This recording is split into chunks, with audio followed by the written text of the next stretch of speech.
दोस्तों स्वागत है आपका। आज हम बात कर रहे हैं संधि की, जो कि हिंदी का एक बहुत बहुत महत्वपूर्ण टॉपिक है।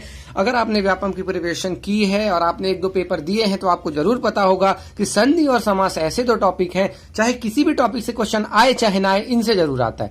अगर 15 क्वेश्चन व्यापम में आते हैं तो भी इनसे क्वेश्चन आने हैं, 25 आते हैं तब तो आने ही है, और एसआई में 70 क्वेश्चन आते हैं तो इनसे बहुत सारे क्वेश्चन आते हैं। दोस्तों एक मजे की बात और है, संधि आप अगर अच्छे से समझ गए तो आपको उपसर्ग और प्रत्यय में बिल्कुल दिक्कत नहीं होने वाली। देखिए कभी कभी हम उल्टा कर देते हैं, हम पहले उपसर्ग प्रत्यय पढ़ते हैं उसके बाद संधि पढ़ते हैं, जो कि गलत है। पहले आपको संधि पढ़ना पड़ेगा, संधि समझना पड़ेगा कैसे वर्ड ज्वाइन होते हैं, तभी आप उपसर्ग और प्रत्यय समझ पाओगे। इसीलिए हमने संधि को पहले पढ़ाने की सोचा है, और जब आप संधि समझ जाओगे तो आप उपसर्ग प्रत्यय में उतनी दिक्कत नहीं होगी। हालांकि वो एक ऐसे टॉपिक हैं जिनमें गलती होने की बहुत ज्यादा चांसेस होते हैं। एक्यूरेसी, अगर आपने डायरेक्ट आंसर सेलेक्ट किया है तो आप गलत कर सकते हो। उसमें हम बताएंगे कैसे ऑप्शन सेलेक्ट करना है, कैसे 3 ऑप्शन को एलिमिनेट करना है, जिससे चौथा हमारा आंसर होगा। और अगर इसके बारे में और देखना चाहते हैं तो हमने वीडियो बनाया हुआ है, हिंदी पे 2 वीडियो हमारे पढ़ चुके हैं एनालिसिस वाले, जो कि लेबर इंस्पेक्टर का पेपर हुआ था, उसके पेपर हैं 25-25 क्वेश्चन है। उसमें आप देख सकते हैं कि मैंने कैसे पेपर को सॉल्व किया है। तो आपको उसी तरह करना है, तभी आप 25 में से 23-24 स्कोर कर पाओगे। 1-2 का मार्जिन तो लेके चलना ही पड़ता है। ठीक है, तो दोस्तों आज शुरू करते हैं। बहुत लंबा टॉपिक है, हो सकता है 2 से 3 पार्ट बने इस पे। कोशिश करेंगे हमको जितना जल्दी से जल्दी हो सके, फिर भी हम एक भी चीज मिस नहीं करेंगे, क्योंकि ये बहुत महत्वपूर्ण टॉपिक है। अगर इस पे हम कुछ मिस कर गए तो जरूर हम मार्क्स मिक्स कर जाएंगे। ठीक है, तो कुछ एक लोगों ने बड़े अच्छे कमेंट किए हैं, तो इसके लिए धन्यवाद देना चाहूंगा मैं। तो और प्रशांत जी ने अभी कमेंट किया था, तो हमें अभी अच्छा लगता है जब कोई कमेंट करता है कि उनको कोई अच्छा लगा वीडियो, और इसीलिए मैं आपसे बोलता रहता हूं, तो प्लीज कमेंट करें, और जो अच्छा है वो भी बोलें और जो बुरा है वो भी बोलें, वो भी हमें बताएं, जिससे हम सुधार कर सकें अगले वीडियोज में। ठीक है, चलिए शुरू करते हैं आज का टॉपिक। तो संधि शुरू करने वाले हैं। तो सबसे पहले जब भी हम कोई टॉपिक पढ़ते हैं तो हमारा यही तरीका है पढ़ने का। सबसे पहले हम जानते हैं कि हम क्या पढ़ रहे हैं, क्योंकि जब तक हमको पता ही नहीं होगा हम क्या पढ़ रहे हैं तो हम क्या पढ़ने का कोई मतलब नहीं निकलता। आप संधि पढ़ लिए, संधि के टाइप पढ़ लिए, हाँ ये संधि, गुण संधि, दीर्घ स्वर संधि, आप सब बनता है आपको, पर आपको पता ही नहीं संधि क्या होती है, तो फिर दिक्कत है ना। नॉलेज, आपको पूरा नॉलेज हम देने की कोशिश करेंगे, जिससे आप मतलब आप में एक वो आ जाए कि आप सोचने लगे। जब भी आप कोई चीज सुने, समास, तो आपके मन में आना चाहिए भाई समास होता क्या है। वो ठीक है कितने तरह के समास होते हैं बात की बात है, समास क्या होता है, अलंकार, रस, छंद, आखिर होते क्या है, पहले तो आप उनको समझो, तब तो एक्चुअली में आप समझ पाओगे। अदरवाइज बस आपको बस हाँ मेथड देख लेंगे, ऐसे ऐसे करते हैं बन गया। ऐसे ही मैथमेटिक्स में हमने मैथमेटिक्स की भी सीरीज चालू की है, उसमें हमने कोशिश करी है कि बहुत अच्छे से समझाएं आपको। तो अगर आपने नहीं देखे हैं मैथमेटिक्स के वीडियो तो भी आप देखें। उसके अलावा हमने इंग्लिश पे भी बना रहे हैं, इंग्लिश पे भी काफी सारी वीडियो है, आई थिंक 4 या 5 वीडियो पढ़ चुके हैं, तो भी आप देखें। और हिंदी पे काफी सारा हो चुका है, हिंदी भी आप देखें। और पेपर एनालिसिस आप जरूर देखें, जो कि हिंदी का और इंग्लिश सब्जेक्ट का मैं बना रहा हूं, तो वो ज्यादा हेल्प करेंगे आपको, क्योंकि वो एक्चुअल पेपर के क्वेश्चन है, तो आपको एक्चुअल रियल टाइम में कैसे सोचना है वो सब बताया गया है, तो आपको हेल्प करेगा वो। ठीक है, शुरू करते हैं आज का टॉपिक। तो संधि, सबसे पहले हम जानना चाहेंगे संधि क्या है। तो संधि की डेफिनेशन, अगर बुक की डेफिनेशन अगर हम बात करें तो ये बोलता है 2 समीपवर्ती वर्णों के मेल से जो विकार उत्पन्न होता है उसको हम संधि कहते हैं। अब भाई इतने से क्या समझ में आया, हमको कुछ नहीं समझ में आया भाई। विकार पहले हमको समझना पड़ेगा, विकार क्या होता है। विकार का मतलब ये है कि जब आप 2 चीजों को, जैसे मान लीजिए टकरा दीजिए, एक बम नहीं, एक ट्रक ले जाते हैं आप और एक ट्रैक्टर को ले जाते हैं, दोनों को एक दूसरे से भिड़ा दें, तो क्या होगा, थोड़ा बहुत ट्रक का भी नुकसान होगा, कुछ ना कुछ पार्ट उसका दब जाएगा, और ट्रैक्टर का तो बहुत ज्यादा ही हो जाएगा। तो अब देखिए, अब जो है उनमें विकार आ गया। जो उनका एक डिजाइन था, या मान लीजिए आप कार को भिड़ंत को देख लें, तो कार की एक अच्छी डिजाइन होती है, बहुत सुंदर सी दिखती है कार, और अगर उसको कहीं से टकरा जाती है तो आप देखें बड़ी भद्दी सी लगने लगती है। तो उनमें विकार आ गया, यानी कि कुछ ना कुछ कमी हो गई, गड़बड़ हो गई, जो एक्चुअल में होना चाहिए वो नहीं रह गया, वो होता है विकार।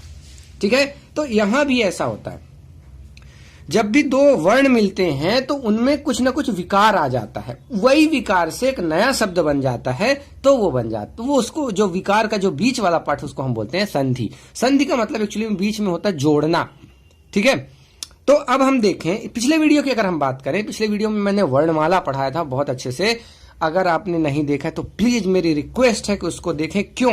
क्योंकि अगर आपने वो नहीं पढ़ा तो आपको ना वर्ण समझ में आएंगे, ना शब्द समझ में आएंगे, ना वाक्य समझ में आएंगे, तो प्रॉब्लम हो जाएगी। क्योंकि हम यहाँ वर्ण की बात करेंगे, हम शब्द की बात करेंगे। ठीक है, तो आप प्लीज पहले उसको देखें, अगर आपने नहीं देखा है। लिंक हम डिस्क्रिप्शन में डाल देंगे, अगर आपको नहीं मिल रही है तो पूरी प्लेलिस्ट की ही लिंक रहेगी डिस्क्रिप्शन में, आप देखें। तो सबसे पहले थोड़ा सा मैं रिकैप कर देता हूं, अगर आपको नहीं देखा है फिर भी। तो वर्ण क्या होते हैं, या देखिए, एक चीज होती है ध्वनि और एक चीज होता है वर्ण। ध्वनि और वर्ण, जब भी मतलब जब भी कोई भाषा की जो छोटी से छोटी इकाई, जैसे परमाणु की जो द्रव्य की छोटी सी इकाई क्या होती है, परमाणु, वैसे ही भाषा की सबसे छोटी इकाई हम बात करें अगर, तो वो होती है ध्वनि। और ध्वनि को जब हम लिखित फॉर्म में व्यक्त करते हैं तो उसको हम बोलते हैं वर्ण। तो ध्वनि और वर्ण में बस अंतर इतना है, ये मौखिक है और ये लिखित है, दोनों ही सबसे छोटी इकाइयां हैं। ठीक है, अब देखें डेफिनेशन क्या बोलती है, दो समीपवर्ती वर्णों के मेल से। अब जो दो वर्ण मिल रहे हैं उनके मिलान से जो विकार आ रहा है, जो परिवर्तन हो रहा है, वह होती है संधि। कैसे, एक एग्जांपल से समझते हैं। जैसे यहां आप अगर देखें तो हिम प्लस आलय, अगर आपने पुराना वीडियो मेरा देखा है तो आप बड़े अच्छे से समझ पाओगे कि ये जो लिखा हुआ है क्या लिखा हुआ है। तो हिम को अगर मैं बांटूं तो एक मैं हिम लिख सकता हूं हलंत के साथ, यानी कि मां एक व्यंजन हो गया और इसका स्वर मैंने कर दिया अलग। ठीक है, आलय का मैंने आ अलग कर दिया और लय अलग कर दिया, यानी मैंने क्या किया, ये क्या बोल रहा है कि पहले शब्द के अंतिम वर्ण, तो अंतिम वर्ण यहां पे क्या है, आ। ठीक है, ये आ कैसे आया, चूंकि मां एक व्यंजन है और आपको पता होना चाहिए कि व्यंजन बिना स्वर के नहीं लिखे जा सकते। बिना स्वर के अगर हम लिखना है तो इसे हलंत फॉर्म में लिखते हैं। तो इसके साथ एक व्यंजन है जो मां, उसके साथ एक स्वर लगा हुआ है। ठीक है, तो ये स्वर मैंने पहले अलग कर लिया। तो ये बोलना चाह रहा है पहले शब्द के अंतिम वर्ण और दूसरे शब्द के आदि वर्ण, यानी पहला, तो दूसरा शब्द क्या है ये, तो इसका पहला वर्ण क्या है, यहां भी एक स्वर है, इसको मैंने अलग कर लिया। इन दोनों को मिलाने से जो विकार उत्पन्न होगा वो बनेगी संधि। ठीक है, आई थिंक आपको समझ में आया होगा मैं क्या कहना चाह रहा हूं। तो अगर नहीं समझ में आ रहा है ये मैं क्या कहना चाह रहा हूं तो आप पुराना वीडियो देखें। ठीक है, तो एक एग्जांपल से मैं समझा ही देता हूं, क्यों आप परेशान हो। जैसे मान लीजिए मैं राम लिखता हूं, ठीक है, तो राम को अगर मैं ऐसे लिख सकता हूं, रा आ मा आ, तो ये जो मैं लिखूंगा ये कहलाते हैं इसके वर्ण। ठीक है, इसके बाद अगर मैं लिखता हूं रा और मा, तो ये पहले थे वर्ण और ये है हमारा अक्षर, और अगर मैं ये राम लिखता हूं तो ये कहलाते हैं शब्द। हमने पिछली वीडियो में बात की थी कि वर्ण के बाद मतलब वर्ण के कॉम्बिनेशन से अक्षर बनता है और अक्षर के कॉम्बिनेशन से हमारा शब्द बनता है। ठीक है, तो अब देखें, तो हम यहां किसकी बात कर रहे हैं बेटा, वर्णों की। तो हम वर्णों की बात कर रहे हैं। तो अब देखिए, ये दो शब्द थे, हिम एक शब्द है, आलय एक शब्द है। ठीक है, तो हिम का जो हमने स्वर अलग कर लिया, यानी कि पहले शब्द का अंतिम वर्ण। अब वर्ण हमको पता है ये सारे वर्ण होते हैं, तो इसमें अंतिम वर्ण कौन सा था, आ, और दूसरे का आदि वर्ण यानी पहला, तो इसका मतलब वर्ण कौन सा था, आ। अब इन दोनों को मिला के हमने एक नया बना दिया आ। ठीक है, और इसको हमने ऐसे ही छोड़ दिया और इसको हमने ऐसे ही छोड़ दिया। तो अब फाइनली क्या बन गया, हिमालय। अब देखिए, हिम था और आलय था, तो अब क्या हो गया कि मां भी बदल गया, बड़ा मां बन गया, और लय तो यही है।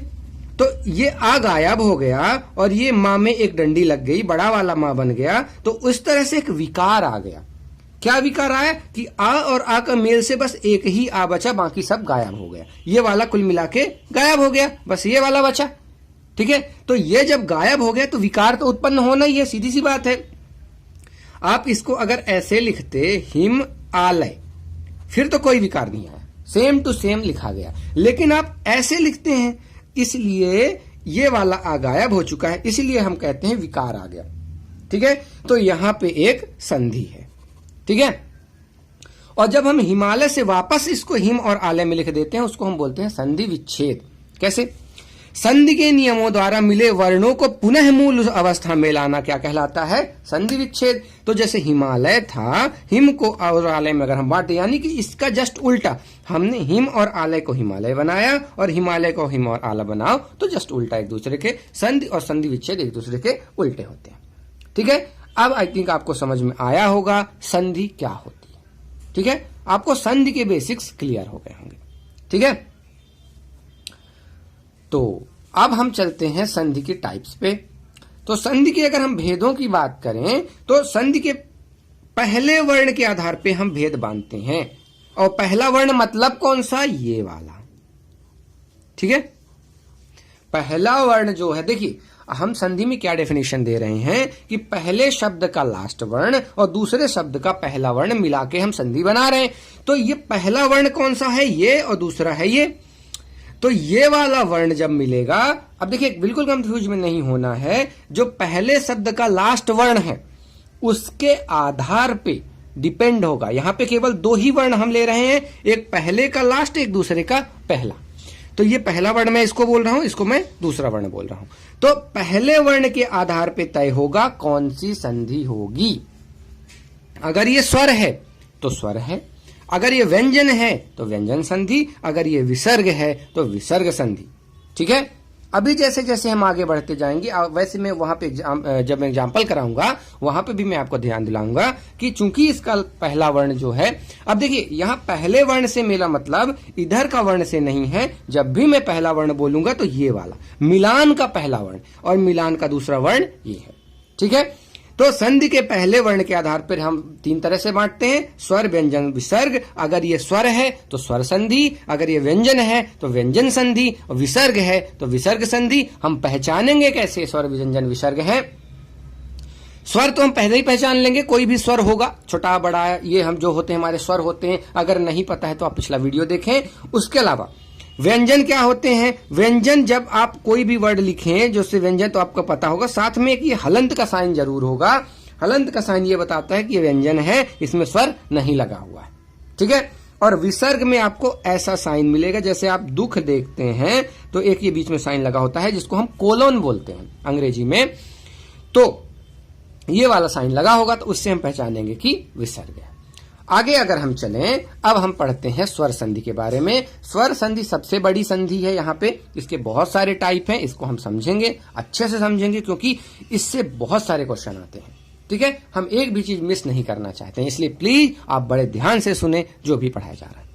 अब देखिए, स्वर के बाद स्वर, यानी कहने का मतलब है कि दो स्वरों का मेल। तो पहला वर्ण जो था हमारा यहाँ पे, ये भी अगर स्वर है और दूसरा वर्ण भी हमारा स्वर है, ठीक है। जैसे कि यहां पे थे, ये पहला भी स्वर था, दूसरा भी स्वर था, तो जब ये दोनों मिलेंगे तो वहां होगी स्वर संधि, ठीक है। समझ रहे हैं आप।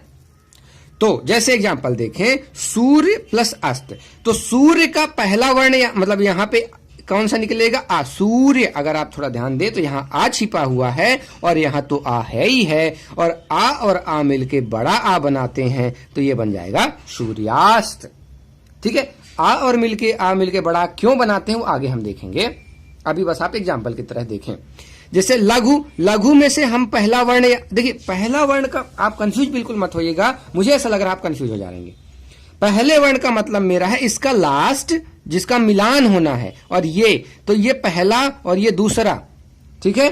तो लघु में पहला वर्ण कौन सा है, ऊ, और ऊर्मी में पहला वर्ण मतलब इसका मतलब यानी कि हमारा दूसरा वर्ण कौन सा है, बड़ा वाला ऊ। तो जब ये और ये मिलेंगे तो बनेंगे बड़े ऊ, तो ये दोनों में परिवर्तन आने वाला है, तो ये बन जाएगा लघु से हो जाएगा लघूर्मी, ठीक है। दिख रहा है आपको, छोटा ऊ बन गया बड़ा ऊ, आ गया विकार, ये कहलाता है संधि। अब अगर एक और एग्जांपल देखें, मही, मही में हमारा पहला वर्ण कौन सा है, ई, और दूसरा वर्ण कौन सा है, छोटा वाला ई, और छोटा और बड़ा ई मिलकर बनाते हैं ई। तो यहां पे बन जाएगा, ये वाला ई गायब हो जाएगा, महींद्र, ठीक है। ये होती है स्वर संधि, यानी कि पहला वर्ण भी स्वर है, दूसरा भी स्वर है, यहां भी पहला स्वर, दूसरा स्वर, यहां भी पहला स्वर और दूसरा स्वर। तब जब ऐसे मिलेंगे तो उसको हम बोलेंगे स्वर संधि। अब हम देखते हैं स्वर संधि के टाइप। दोस्तों बहुत डीप में पढ़ना है हमको, क्योंकि स्वर संधि पे जो अंदर वाली चीजें यानी कि ये पांचों टाइप, इन पे ज्यादा क्वेश्चन आते हैं। आपसे स्वर, व्यंजन, विसर्ग बहुत कम पूछे जाएंगे। अब आपको दीर्घ स्वर पूछा जाएगा, यण स्वर संधि पूछा जाएगा, ठीक है। तो अगर हम इनके टाइप्स की बात करें तो कैसे हैं, पहला है दीर्घ स्वर संधि, दूसरा है गुण स्वर संधि, तीसरा है वृद्धि स्वर संधि, चौथा है यण, और पांचवा आयादि। एक एक करके हम पढ़ते हैं। सबसे पहले हम आते हैं दीर्घ स्वर संधि। दीर्घ का मतलब नाम से ही क्लियर है सॉरी दीर्घ का नाम से ही क्लियर है, दीर्घ यानी कि बड़ा। जब हम दोस्तों बात करेंगे छंद की, वहां भी हम लघु और गुरु की बात करेंगे, वहां भी ह्रस्व और दीर्घ की बात करेंगे, हम जब मात्राओं की बात करेंगे। हम बाकायदे गिनती करेंगे दोस्तों, जैसे एग्जामिनेशन में आता है 2 लाइन का छंद दे दिया जाता है या 4 लाइन का, और बताया जाता है आपको कौन सा छंद है। फिर हम मात्राएं गिनते हैं 13, 11, 11, 13, 15, 13 करके, फिर हम डिसाइड करते हैं। तो दोस्तों हम इतने आपको एग्जाम्पल कराएंगे को आप कोई भी क्वेश्चन पे आप मात्रा गिन पाओगे और डिसाइड कर पाओगे, हाँ यहाँ पे ये छंद होगा। तो बस वेट करिए, रस छंद अलंकार जब मैं पढ़ाऊंगा आपको मजा आने वाला है। और आई थिंक अब मैं जो भी टॉपिक आपको पढ़ाऊंगा आपको बहुत मजा आने वाला है, क्योंकि मैंने देखिए काफी एक्सपीरियंस है मुझे हिंदी पढ़ने का, मैंने बहुत बार हिंदी पढ़ी है, स्पेशली मैंने एमपी वापम के लिए ही पढ़ी है। तो मैं आपको बता पाऊं, देखिए जब मैं एमपी वापम की तैयारी कर रहा था तो मैं कोशिश कर रहा था कि यूट्यूब पे कुछ मिल जाए, क्योंकि देखिए दोस्तों मैं कोचिंग तो गया नहीं था, तो मैं चाहता था कि मुझे यूट्यूब पे मिल जाए तो मैं अच्छे से तैयारी कर पाऊं। तो मेरे को तो नहीं मिला, मैंने बहुत सर्च किया, मेरे को नहीं मिला। कुछ एक वीडियो मिले भी तो वो बच्चों के वीडियो थे, वो काम के नहीं थे अपने। इसीलिए दोस्तों जब मेरा पेपर हो गया तो मैंने कोशिश करी है कि जो कमी मुझे थी वो आपको ना मिले, ठीक है। आपको बेस्ट क्वालिटी मटेरियल मिलना चाहिए, क्योंकि बहुत सारे वीडियो आते हैं दोस्तों, उसमें प्रॉब्लम ये है पढ़ा तो देते हैं पर क्वालिटी उनमें नहीं। क्वालिटी क्यों नहीं है? क्योंकि up to the mark of examination नहीं है।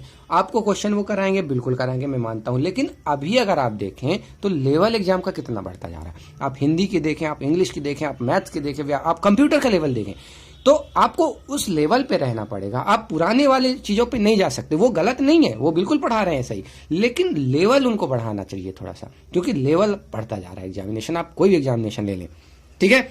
हमने कोशिश करी है अप टू द लेवल रहें। अगर कोई कम लेवल रहता है तो आप हमें जरूर बताएं, ठीक है।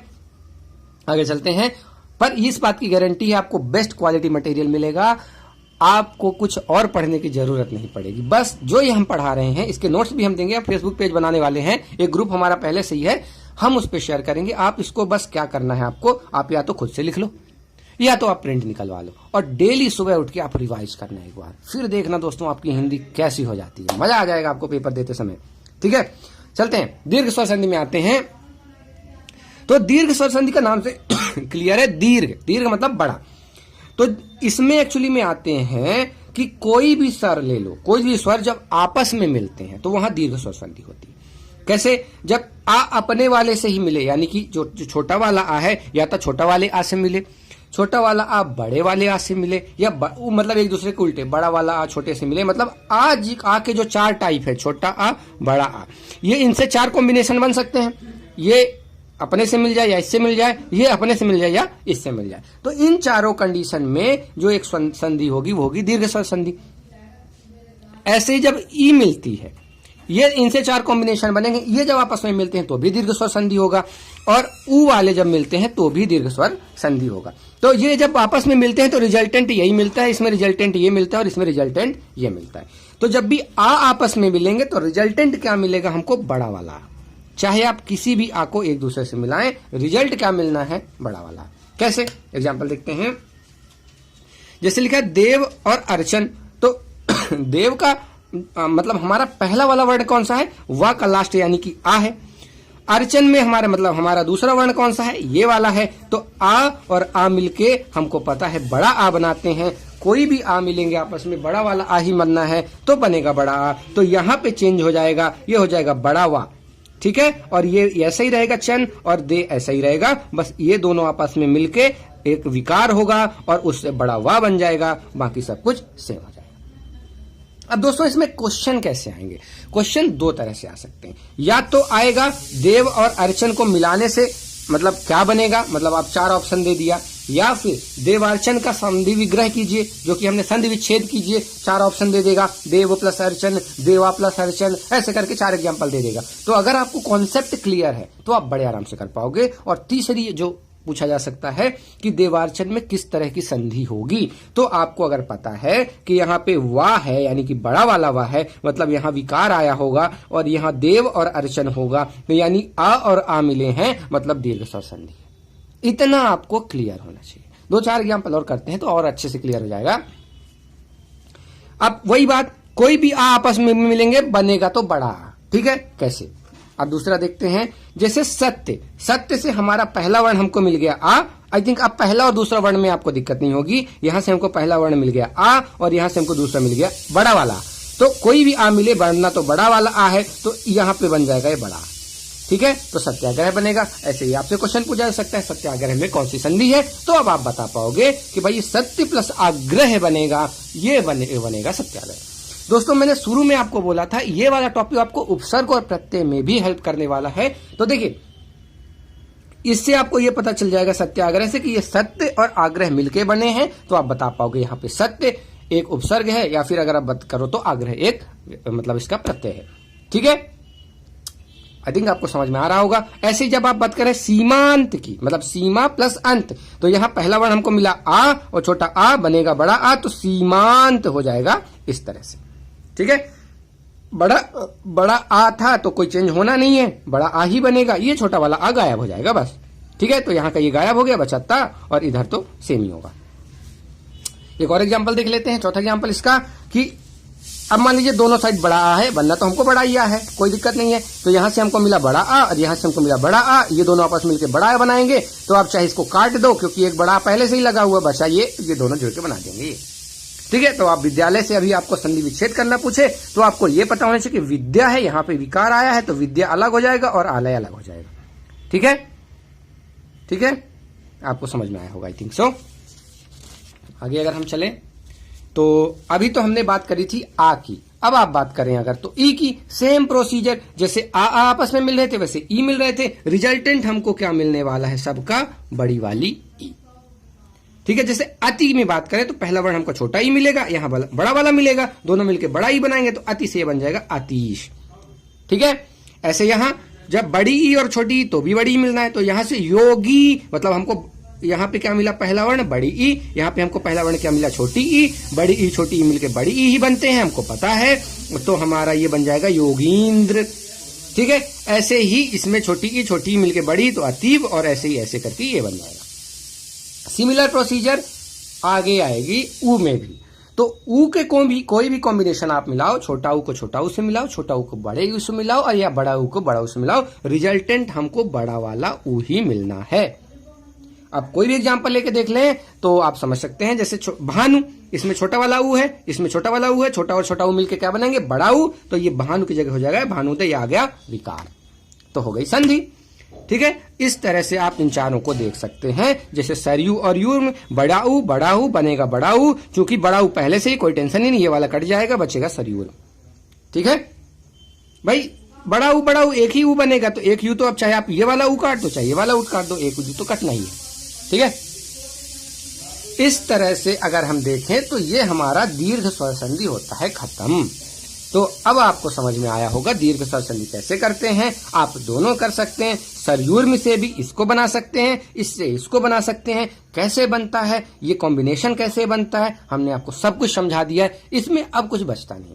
अब देखिए ट्रिक होती है, मतलब जो हम रिजल्ट बनाते हैं, ट्रिक देखिए ट्रिक बनती कैसे, जो रिजल्ट होते हैं उन्हीं को लिख देना ट्रिक है। डायरेक्टली बिना प्रोसेस फॉलो किए अगर आप सीधे रिजल्ट पे आ जाते हैं वो ट्रिक हो जाती है। तो देखें इसके ट्रिक भी है, जैसे यदि संधि स्थान पे आपको आ मिले, ई मिले या ऊ मिले, हम देख चुके हैं कि कोई भी आ का कॉम्बिनेशन बनाओ तो आ ही बनता है, कोई भी ई का कॉम्बिनेशन बनाओ तो बड़ा ही बनता है, और ऊ का बनाओ तो ऊ मिलता है। तो अगर ये आपको संधि स्थान पे मिल रहे हैं तो वहां दीर्घ स्वर संधि होगी। कैसे, वधूपकार, यहां आपको ये, हाँ एक चीज आपको जरूर समझ में आना चाहिए कि भैया यहां पे किस पे हम ये देखेंगे। तो वधूपकार में जैसे मेरे को समझ में आ गया कि ये वधू बना है बड़ा, तो ये क्या रहा होगा, वधू और उपकार रहा होगा, यानी ये बड़ा वाला ऊ है, यानी ये दीर्घ स्वर संधि। जैसे मैं यहां की अगर बात करूं, जैसे रजनीश है, तो जैसे आपसे पूछ लिया रजनीश में कौन सी संधि होगी, तो यहां पे मेरे को एकदम क्लियर होना चाहिए माइंड में कि रजनी और ईस मिलके बने होंगे, और ये बड़ा वाला नी बना है, मतलब ये बड़ा वाला ई है और ये बड़ा वाला ई है, चूंकि इसलिए दीर्घ स्वर संधि होगा। ठीक है, और से जैसे मान लीजिए एक और एग्जांपल ले लेते हैं, अतीश, यहां पे हमको क्लियर है कि बड़ा वाला ई है, यानी कि दीर्घ स्वर संधि होगा। तो आपको अब ऐसी होनी चाहिए, आदत हो जानी, आप इतना रिवाइज करो इसको 2-3 बार कि आपसे कभी पूछ लिया जाए लघुर्मी में क्या होगा, तो आपको तुरंत एकदम क्लियर होना चाहिए कि लघु प्लस ऊर्मी बनेगा तो लघुर्मी बनेगा, यानी लघु का ऊ और ऊर्मी का बड़ा ऊ, यानी ये दीर्घ स्वर संधि। इतना आपको क्लियर होना चाहिए, तब जाके आपको देखते ही आंसर आएगा और कभी गलत नहीं आएगा। और दोस्तों एक चीज और, जब भी आप क्वेश्चन करें तो ऑप्शन एलिमिनेट करना है, कभी भी सेलेक्ट नहीं करना है, नहीं तो गलती होने के चांस होते हैं।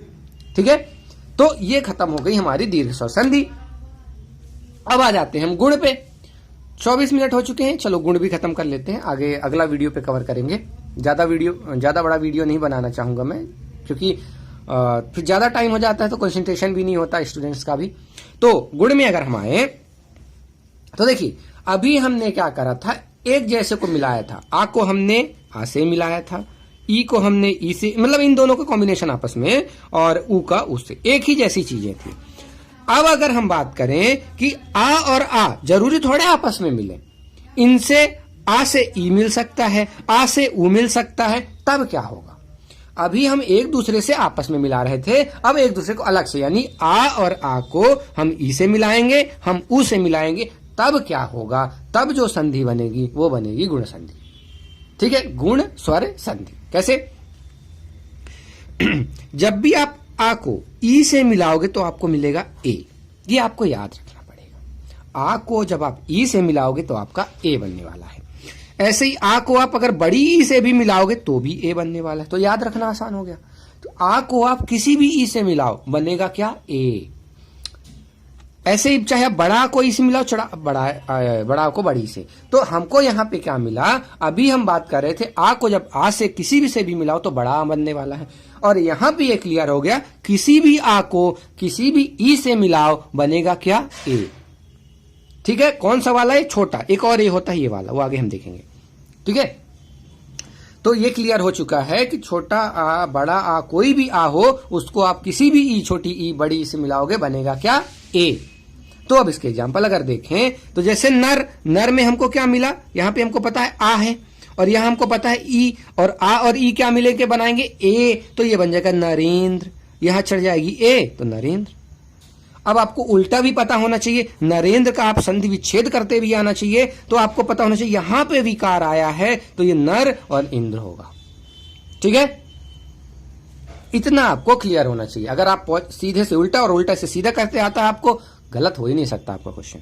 अब आप बात करें जैसे नर और इस, यहाँ पे आ छिपा है, यहाँ पे ई छिपा है, आ और ई मिलके क्या बनाएंगे ए, तो ये हो जाएगा नरेश। यहाँ बड़ा छिपा है, यहाँ छोटी ई छिपी है, तो आ और ई बनाएंगे ए, तो रामेंद्र। यहाँ बड़ा छिपा, बड़ी ई छिपी है, कोई भी छिपा हमको बनना तो ए है, तो बनेगा महेश। ठीक है, ये हो गया एक चीज। लेकिन हम बात कर रहे थे आ और ई से बना ए, और आ और ऊ से बनता है ओ। चारों कंडीशन में क्या बनेगा, ओ। आप किसी भी आ को किसी भी ऊ से मिलाओ, आपका बनने वाला क्या है, ओ। तो ये गुण संधि में आपको दो ही चीजें याद रखनी है, किसी भी आप आ को किसी भी आप ई से मिलाओगे तो आपको मिलेगा ए, और एक और चीज, किसी भी ऊ से मिलाओगे तो आपको क्या मिलेगा, ओ। तो इसका रिजल्टेंट क्या बनता है, ए और ओ। ठीक है, अब देखते हैं जैसे वीर में आ है और यहां ऊ है, बनेगा वीरोचित ओ। यहां पे आ है, यहां ऊ है, आ और ओ बनाएंगे तो नव से नवोदित, यहां एक मिनट से, सॉरी ये ऊढ़ा लिखा हुआ है, सॉरी, तो ये नव और ऊ नवोढ़ा बन जाएगा। ऐसी महा और उत्सव में आ और ऊ मिलके ओ बनेंगे तो महोत्सव हो जाएगा, यहां आ और ऊ मिलके ओ बनेंगे तो महोर्जा बन जाएगा। ठीक है, इस तरह से गुण संधि भी होती है। अब ऐसे ही जो हमारा रिजल्टेंट है वही हमारी ट्रिक है, कि अगर आपको रिजल्टेंट में ए या ओ मिलता है तो आपको गुण संधि होने वाली है। कैसे? आपने देखा वीरोचित यहां मिल गया आपको ओ, नवोदय यहां मिल गया ओ, यहां मिल गया ओ। आप यहां देखें तो यहां मिल गया ए, यहां मिल गया ए, यहां मिल गया ए, यहां मिल गया ए। यहीं से आप पहचान लोगे भाई ये तो गुण संधि है। ठीक है, बाकी मैं इसको प्रिफर नहीं करूंगा कभी भी ट्रिक को, क्योंकि मैं ये मानता हूं कि आपको कॉन्सेप्ट क्लियर होना चाहिए। व्यापम के एग्जाम में टाइम की कमी नहीं होती, अगर आपको कॉन्सेप्ट क्लियर है तो आप 100% राइट करोगे। ट्रिक में कभी कभार देखने में गलती हो जाती है, अगर आपको यही ए वगैरह देखने में कहीं भी मिस्टेक हो गई, आप 1 मार्क लूज कर जाओगे। मैं नहीं चाहता कि आप 1 मार्क्स भी लूज करो। ठीक है, तो इस तरह से गुण संधि कंप्लीट होती है। अगले वीडियो पे हम आएंगे, वहां पे हम वृद्धि संधि भी पढ़ेंगे, यणभीष पढ़ेंगे, आयाद भी पढ़ेंगे, फिर व्यंजन पढ़ेंगे, फिर विसर्ग पढ़ेंगे। 3-4 पार्ट बनने वाले हैं। पर दोस्तों मैंने कोशिश ये करी है एक भी टॉपिक मिस ना हो, एक भी पॉइंट मिस ना हो, इसलिए थोड़ा बड़ा होने वाला है, तो उसके लिए माफ कीजिएगा। लेकिन और कमेंट करके आप जरूर बताइएगा आपको कैसा लगता है। मिलते हैं अगले वीडियो में। धन्यवाद।